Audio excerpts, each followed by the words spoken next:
గతంలో ఎన్నడూ లేని విధంగా ఇంటి వద్దకే సంక్షేమ పథకాలు అందించిన ఘనత సీఎం జగన్ ప్రభుత్వానికి దక్కుతుందన్నారు డిప్యూటీ సీఎం అంజద్ బాషా. ఫిబ్రవరి 2వ వారంలో అనంతపురంలో జరిగే సిద్ధం బహిరంగ సభను జయప్రదం చేయాలంటూ ఆయన పిలుపునిచ్చారు.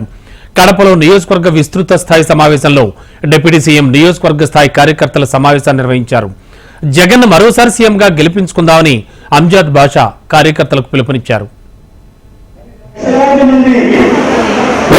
కాంగ్రెస్ పార్టీ సైనికులకు ఎన్నికల శంకరారాన్ని జగన్మోహన్ గారు పొందించబడుతున్నారు. ఈ నెల 10 తేదీ కానీ మన రాయలసీమ జిల్లాకు సంబంధించిన బహిరంగ సభ అనంతపురం నగరంలో లక్షలాది మంది వైఎస్ఆర్ కాంగ్రెస్ పార్టీ సైనికులతో ఈ రాయలసీమ ప్రాంతానికి సంబంధించిన ఎన్నికల శంకరారాన్ని నిర్వహించబోతున్నారు.